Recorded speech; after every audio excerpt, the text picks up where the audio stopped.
Good afternoon, and thank you for logging on to your Northwest Florida QuickCast for July 31st, 2017. I'm meteorologist Cameron Young. We have fantastic weather here in Northwest Florida with low humidity, lots of sunshine, and some cool nights. And that's all because of a cold front that moved through over this past weekend. But as we head towards the middle and late part of this week, you know the good dry weather doesn't last long here in Northwest Florida. That same front that moved through is going to betray us, bringing us more showers, more thunderstorms, and more humidity. But first, we're going to start in the tropics with Tropical Storm Emily. Here's the GOES 16 satellite. It's experimental and non-operational at this time.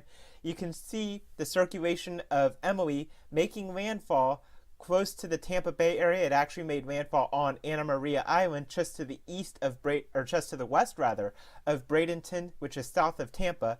But you can see lots of cloud cover, lots of showers and thunderstorms across South and Central Florida. Here's the latest from the National Hurricane Center as of 1 o'clock Central Time. It was 30 miles southeast of Tampa, moving east across the peninsula at 10 miles per hour. It's expected to weaken back to a tropical depression over the next couple of hours before it moves offshore into the Atlantic and could regain tropical storm status once it does so. The HRRR model has it moving across the peninsula with lots of heavy rainfall, mainly south of the Interstate 4 corridor. But here in Northwest Florida, we're talking about dry weather with those light northeasterly winds becoming calm tonight, and those clear skies, dry air, and calm winds are all going to lead to some good cooling across Northwest Florida. We're talking low to mid 60s across inland areas. Even the coastal areas could get in on the upper 60s tonight. The beaches, though, will likely remain in the lower 70s. But still, open up those windows. It's a rare treat this time of year to get lows that cool. Tomorrow it's going to be warm, but it's not going to be too humid. It's going to be pretty much like it was for your Monday. Lots of sunshine, highs in the lower 90s inland, upper 80s to near 90 along the coast. But I talked about that front that's going to come back. At about 10 o'clock this morning, the Weather Prediction Center, or WPC, analyzed the front across the central Gulf of Mexico. That red and blue dashed line, that means it's a weakening cold front, weakening stationary front rather. But as we head towards Tuesday, you don't really see much of that on the map anymore. It's very weak. If there is anything, it might be a little trough of low pressure, which is basically a weak front with no real temperature contrast on either side.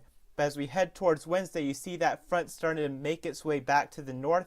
And by Thursday, it's sitting right on top of us. And that's going to bring an increased chance of rain as we head through the next couple of days, especially Wednesday night into Thursday. We're talking about a good chance of rain over the next couple of days as we head towards the end of this week. But tomorrow, no rain to worry about.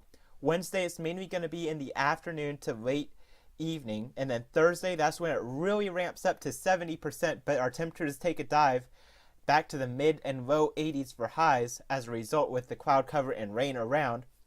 Then it remains unsettled all the way towards Saturday. Sunday and Monday we may see it taper off a little bit, but highs are going to stay right around seasonable as we head into next week with highs right around 90 degrees and lows back into the low and mid 70s. I'm meteorologist Cameron Young. Thank you for logging on to your Northwest Florida QuickCast, and I hope you have a fantastic day.